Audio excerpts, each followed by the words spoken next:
Hey, what's going on, people? This is Joe the Tenchi, and I am back for another TMNT Rant Rave review for this week's episode entitled Invasion of the Squirrelanoids.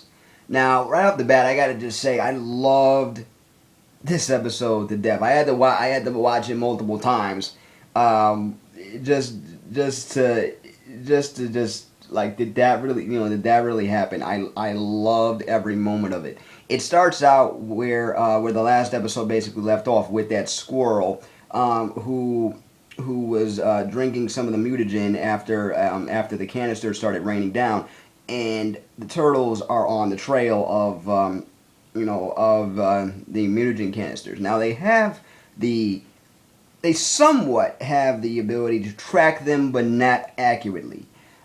So you can tell that there's mutagen there, but you can't exactly pinpoint where it is, because there's so much of it that it's going to take them a while to get all these cans. I mean, obviously there's going to be a lot of them that are empty, but they have to get the cans. That's that's the thing. They can't do anything about the mutations now, but they probably could later if they analyze the cans. They got to get the cans out of the city. Now, getting back to the actual review, they encounter this homeless dude who looks like a squirrel is staring him down. You know what I'm saying? Like it's been chasing him for a while. Next thing you know, that squirrel just like just jumps into the dude's mouth and burrows its way through his system. What's going on there? They bring him to the turtles from that point. Bring him to the lair for further analysis, and come to find out that this mutant squirrel is able to multiply itself by using other life forms as hosts, and then they regurgitate them right back out. But each time they do that, the powers that this squirrel has, thanks to the mutation, get stronger. They change. Like at first, you just see a squirrel that kind of act, kind of seems more like a vampire than a squirrel, because he's out like with his teeth, tongue all out. I'm like, oh my goodness gracious, what's going on here? Next thing you know, they have to chase these squirrels around the lair. They get the bum out. They chase these squirrels around the lair, and each time something happens, Mikey refers back to his comics, because during during the entirety of this episode, he is going back and forth reading horror comic books, and his brothers are telling him, hey, you're gonna end up getting nightmares, reading those things. But it turns out that it's coming in pretty handy, because everything that's going on in the comic that he's reading is actually happening to them. So so he keeps on referring back to them. Like, this happened on page 38. This happened, da, da, da, da, da, da, da. It happened just like this, except it happened differently here. So Mikey was a perfect person to have you go back to during this episode, because he knows what he's talking about. He's reading it, and it just happens to be happening the way he's reading it.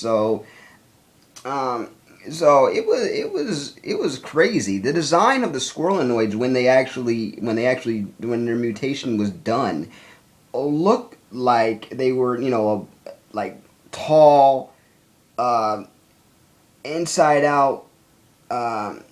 Skeleton looking squirrels with crazy abilities. They can knock out the power. They're very speedy. They're very fast. Their teeth can chomp right through metal.